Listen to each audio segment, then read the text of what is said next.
Alright, everyone settle in because today we are diving deep into one of the most exciting and, frankly, nerve-wracking aspects of the beautiful game, the World Cup draw.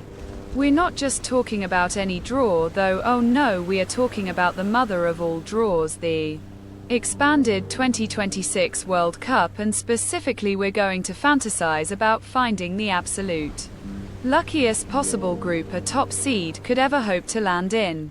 Imagine your favorite powerhouse team, a true contender for the trophy, and then picture the easiest path they could possibly get to the knockout stages, a dream scenario where every ball drawn just falls perfectly into place.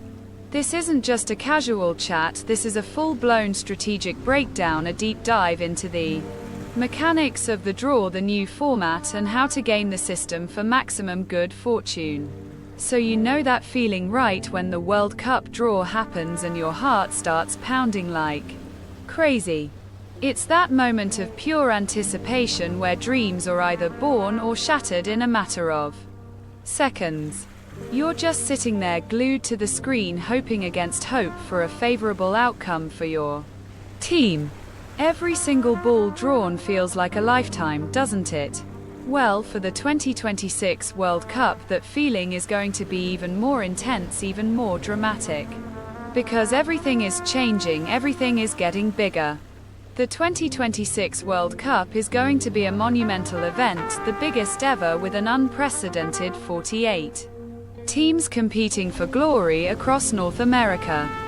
This expansion changes absolutely everything about the tournament structure, the group stage, the path to the final, and most importantly for our discussion today, the dynamics of the draw. We're moving away from the familiar 32-team format and into a brave new world of footballing possibilities. This means more teams, more games, and potentially more surprises, which only amplifies the importance of a lucky draw. Let's talk about this new format for a second, because it's crucial to understanding our quest for the luckiest group.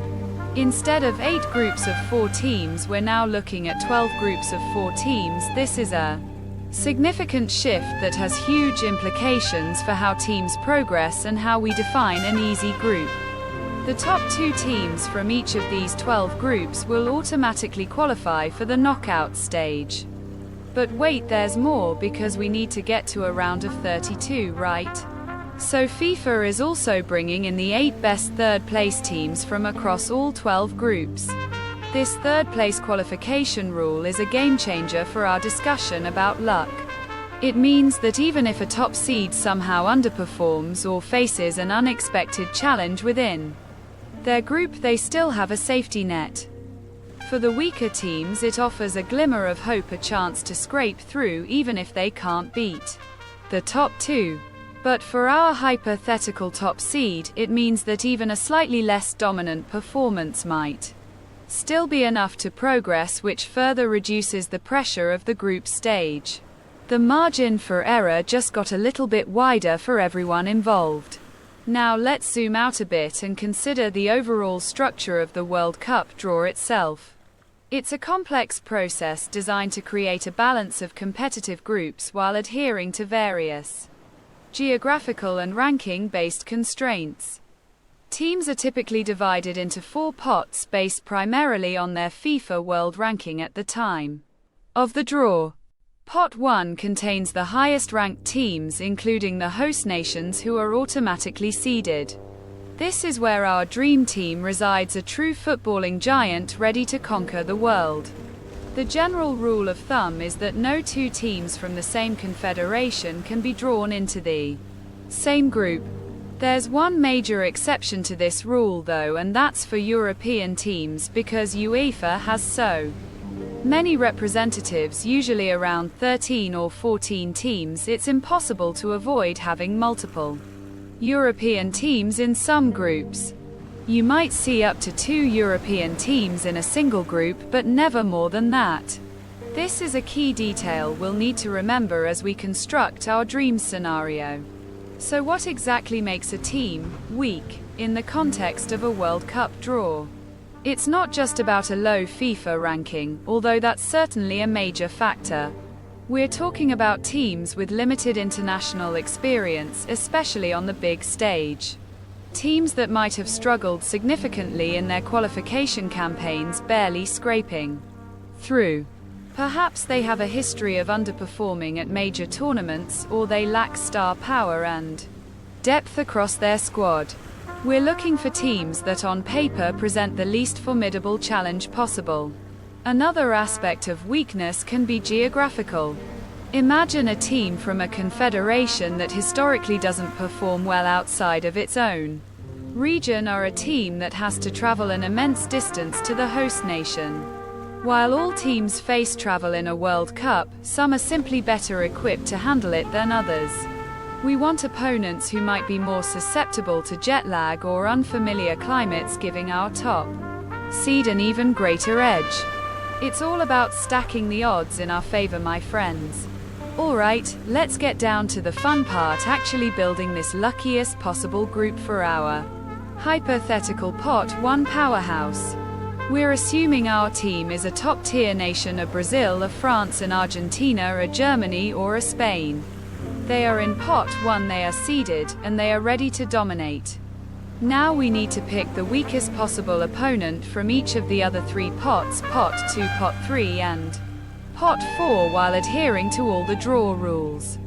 This is where the real strategic thinking comes into play. First up, we need to find the weakest possible team from pot 2. This pot usually contains strong but not elite teams, often the next tier of European powerhouses, or strong teams from South America, Africa, and Asia.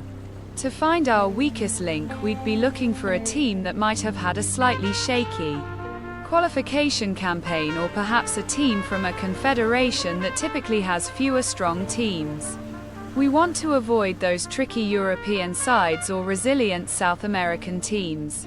My pick for the weakest possible pot 2 opponent would likely be a team from the Asian football confederation, or perhaps a CONCACAF team that just barely made it into pot 2.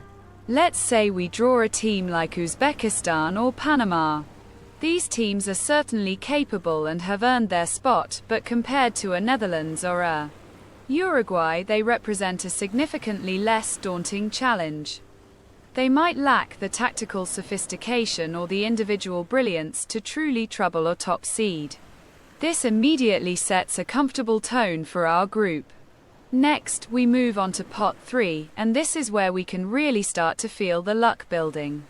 Pot 3 often contains solid but not spectacular teams from various confederations.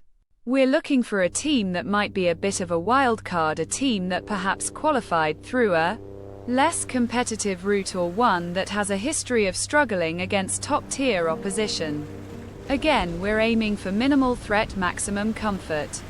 For pot 3, I'd be looking at a lower-ranked African nation, or perhaps a team from CONCACAF that isn't one of the traditional powerhouses. Imagine drawing a team like Mauritania or Haiti. These are nations that are making strides in football but are still very much developing on the international stage.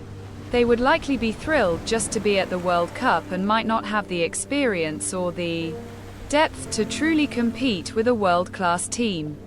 This is another crucial step in minimizing any potential upsets. Finally, we arrive at pot 4, the pot of true minnows and debutants. This is where we expect to find the weakest teams in the entire tournament.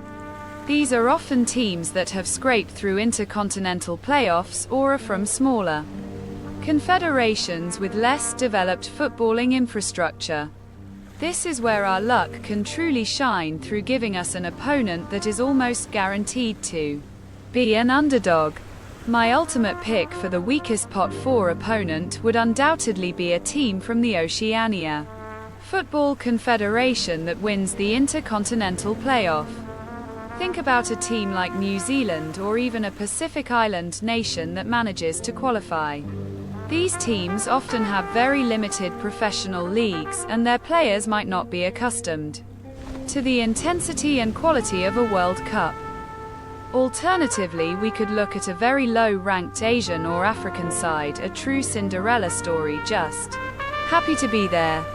This is the ultimate gift in a World Cup draw.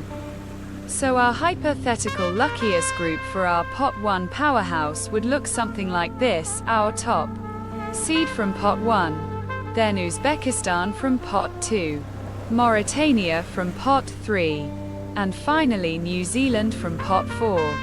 Just picture that group for a moment. It's a dream scenario, isn't it? The top seed would be heavily favored to win all 3 of their group stage matches and likely top the group with maximum points. The path to the knockout stages would look incredibly clear and straightforward. Beyond just the quality of the opponents, there are other elements of luck we need to consider, like geographical factors and travel. The 2026 World Cup is spread across 3 countries: the USA, Canada, and Mexico. Minimizing travel for our top seed would be another huge advantage. If our group could be geographically centralized, playing all its games in one region or even one city, that would be a massive boost. Less travel means less fatigue, more rest, and more time for training and recovery. Imagine our lucky group being drawn to play all its matches in, say, the eastern United States. This would mean minimal travel between games, no long flights across continents or even across North America. The team could establish a comfortable base camp, settle into a routine, and focus entirely on football without the added stress of constant movement. This might seem like a small detail, but over the course of a demanding tournament, it can make a significant difference to player performance and overall team morale. There's also the psychological advantage that comes with drawing such a favorable group. Knowing that you're facing weaker opposition can instill a huge amount of confidence in the squad from day one. It allows the coach to experiment with tactics, to give fringe players some valuable game time, and even to rest key starters if the first couple of results go as planned. This kind of early momentum and flexibility can be invaluable as the tournament progresses into the more challenging knockout rounds. A lucky draw also means a reduced risk of early injuries or suspensions to crucial players. When you're playing against physically demanding or overly aggressive teams, the chances of picking up a knock or a yellow card increase significantly. In a group with weaker opposition, our top seed can play their natural game with less fear of being drawn into unnecessary battles. This preserves the squad's health and ensures everyone is fresh and available for the business end of the tournament. Think about the path to the knockout stages. With such a favorable group, our top seed would almost certainly top the group. This usually means a more favorable draw in the round of 32, avoiding other group winners and potentially facing a second or even a third-place team from another group.